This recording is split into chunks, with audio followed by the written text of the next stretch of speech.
Et hier, vous aviez la cérémonie de Versailles. Bon.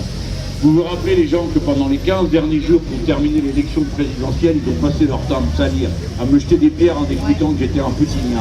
D'accord? Et qu'est-ce que je disais à ce moment? Exactement ce qu'ils sont tous en train de dire maintenant, à savoir qu'il faut discuter plutôt que faire la guerre. Que deuxièmement, en Syrie, il n'y a pas d'autre solution que d'y organiser des élections. Parce que l'autre solution, c'est faire la guerre, et la guerre, ils la font déjà. Et seulement les pauvres en meurent, et c'est tout. Et enfin, qui que ce soit qui utilise des armes chimiques, eh bien, nous les Français, nous le condamnons. Mais nous ne disons pas qu'il y aura immédiatement une réplique des Français, parce que ça ne veut strictement rien dire que d'aller bombarder là-bas comme je te pousse, une fois qu'il y aurait telle ou telle arme qui serait utilisée. Vous me comprenez bien? Ça veut dire que sur tous ces points pour lesquels j'ai été tant injurié, tant calomnié pendant 15 jours, c'est exactement la seule solution raisonnable qui est applicable et qu'ils sont en train de faire. Rappelez-vous-en, chaque fois vous entendrez dire tant de mal de moi, pour un mot, pour une expression. Sur cette affaire de la Syrie, je me rappelle, il y avait une photo dans un journal très célèbre de ce pays, que je ne dis pas son nom parce que j'ai déjà assez d'ennemis comme ça, et la photo c'était la paix de Mélenchon, c'est la paix de Moscou, et j'avais les yeux baissés, mon petit rameau d'olivier à la main. Et le même journal, vous avez la même photo, mais cette fois-ci c'est M. Macron rayonnant, et il est marqué « Enfin, le dialogue reprend ». Voilà, vous avez compris? Ne les croyez pas, ce sont pratiquement tous des menteurs et des lobbyistes.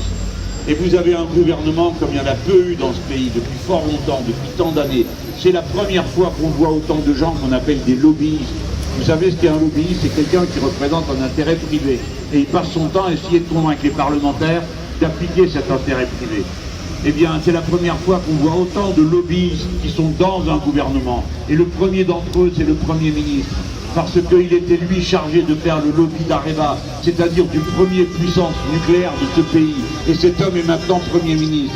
Et mettez-vous bien dans la tête la chose suivante, pendant ce quinquennat-là, il y a 19 réacteurs nucléaires qui arrivent en bout de course.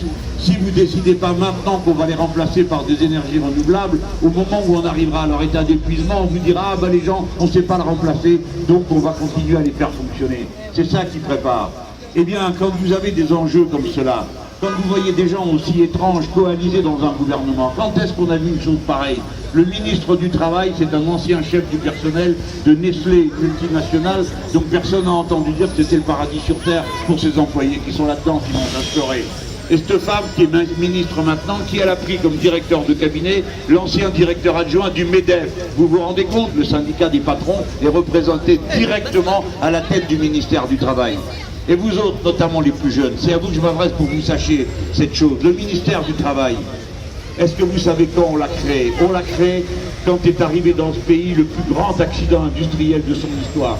C'était à la mine de Courrières dans le Pas-de-Calais. Les pauvres gens qui étaient là, d'un coup il y a eu un éclat de grisou et il y a eu 1300 mineurs qui ont été ensevelis. Pendant des jours et des jours, les femmes attendaient avec leurs enfants pour savoir qui allait ressortir de la mine. De temps à autre, il ressortait un et les gens s'accrochaient à l'idée qu'un autre sortirait.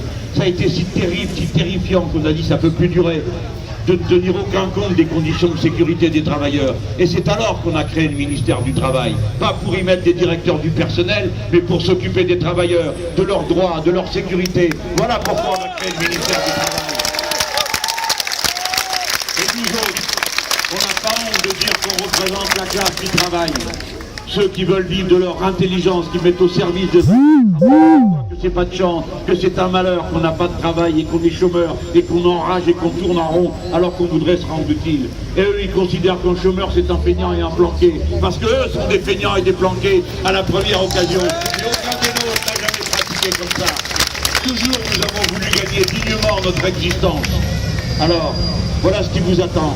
Si jamais vous élisez cette bande d'illuminés comme député, ils feront une majorité, ils vont vous appliquer ce qu'ils ont décidé. Pour vous, le plus important, qu'est-ce que c'est? Vos gosses, vos anciens, pour qu'ils soient soignés, pour que les gosses soient éduqués. C'est ça qui compte dans nos vies. C'est nos logements. Et eux, qu'est-ce qui leur importe plus que tout? Le code du travail.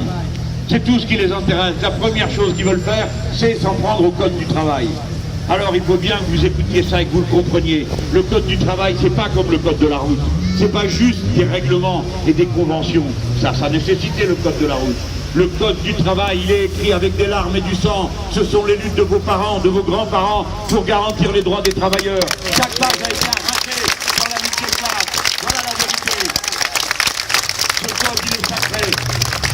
Il représente la protection de chacun d'entre nous. Ça veut dire que la loi est la même pour tous, la durée du travail la même pour tous. les interdictions d'âge auxquelles on a le droit de travailler aussi pour tous.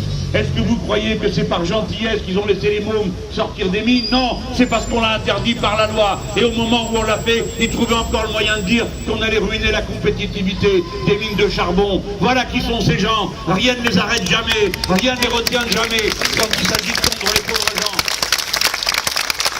Eh bien, regardez ce qui va se passer s'ils remettent en cause le code du travail. Ils ont décidé qu'il n'y aurait pas que la question de la durée quotidienne, hebdomadaire et mensuelle du travail. Ils veulent mettre les autres questions, sans doute aussi les salaires, la manière de payer. Jusqu'à présent, comment on faisait? Eh bien, vous aviez la loi, la même pour tout le monde. Et ensuite, vous aviez la convention de branche, et ensuite la convention d'entreprise. Et bien maintenant, c'est dans l'entreprise que ça va se passer. Est-ce que vous vous croyez assez fort, chacun tout seul, pour aller voir votre patron, et vous croyez que vous allez discuter tranquillement de vos horaires de travail et de votre paye? Et même si vous en avez un qui est sympa et qui vous aime bien et qui a un bon patron ou une bonne patronne, eh bien il sera obligé de faire aussi durement que le voisin d'à côté s'il veut rester compétitif. Ces gens-là vont tout désorganiser et précipiter les uns contre les autres. Non seulement les travailleurs, mais aussi les petits patrons entre eux. Rappelez-vous bien de tout ce que je suis en train de vous dire, parce que c'est ça qui se prépare, c'est ça qu'ils ont l'intention de faire. Et ils enrobent tout ça avec des grands mots pour que personne ne comprenne rien. Et qu'on dise, ah, il est formidable, il est jeune, il est ci, il est là, je sais pas quoi, son bonheur, son truc. Et vous avez un journal à la une dimanche dernier, ils vous prennent pour des animaux. Comment ils osent faire un titre pareil et écrit dessus, Macron séduit le monde. Non, mesdames et messieurs, pas le monde, la galaxie, l'univers. Ne retentit que d'un seul cri, Macron, Macron.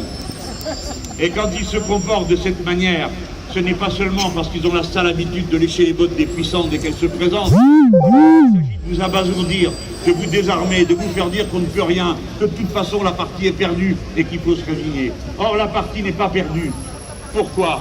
Parce que les gens viennent déjà d'envoyer balader les deux vieux partis qui tenaient cette trésor à bout de bras et qui s'appellent PS ou qui s'appellent les Républicains. De toute façon, ils pratiquaient la même politique. Alors la première des choses, c'est terminer le travail. Renvoyer tous ces gens-là chez eux et qu'on n'en parle plus pendant un bon moment, le temps qu'ils se refassent une santé et qu'ils apprennent un peu dans l'opposition à respecter les gens au lieu de les maltraiter comme ils l'ont fait pendant tant d'années. Et maintenant, il reste plus que 3 groupes qui sont là, qui sont forts. D'abord,